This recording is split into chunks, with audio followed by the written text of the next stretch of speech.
morning, Pomfret.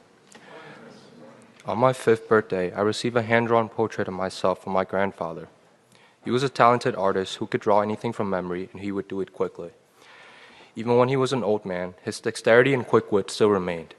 On summer days, he would take me to the park to cool off by the lake. He would always buy me my favorite snack from the street vendor, and we would eat it together as I watched cartoons. When we were tired of that, we would sit on the bench under the oak tree, and he would read me a chapter from my favorite comic book. My grandpa was my best friend in the world, and I admired him as a role model. As I got older, my relationship with him began to dwindle.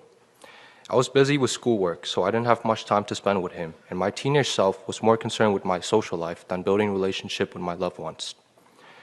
Our bond only got worse once I got to Pomfret. Being 8,000 miles and 12 hours away from him made communication nearly impossible. Sure, I would wish him happy birthday and call him once in a while, but it was a far cry from our walks in the park. Still, he would send me gifts and letters to encourage me. He tried his best even though he couldn't be with me. In the summer of my freshman year, we found out that he had been diagnosed with stage 2 lung cancer. The news was devastating to me, which led to my ultimate decision to do online school for my sophomore year, to stay closer to him. That summer, I decided to join him and my grandma on a trip to Singapore for his chemotherapy treatment. During his chemotherapy, my grandpa would always keep a smile on his face, even though he was in a lot of pain. He would still do all the things he used to do, like drawing, and was always in a positive mood. Eventually, it was time for me to return to school, and as I said goodbye to him at the airport, I turned away in tears without realizing it was the last time I would see him in person. His health declined every day, and on October 19th of last year, I received a message from my mom saying my grandpa had passed away. Although he was an ordinary man, my grandpa's character was defined by how he treated the people around him.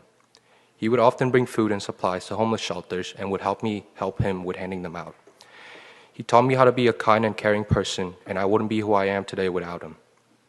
His death has taught me many things. It taught me that we are interdependent on each other and that we need to foster these bonds in our relationships. Most of the time, we are so busy chasing mundane goals that we rarely stop to appreciate our relationship with the people around us. I never fully realized how important to me he was until he was gone. I learned that at the end of the day, family and good relationships are pillars of support in adversity, and the only thing that really matters in life. Thank you, Pomfret.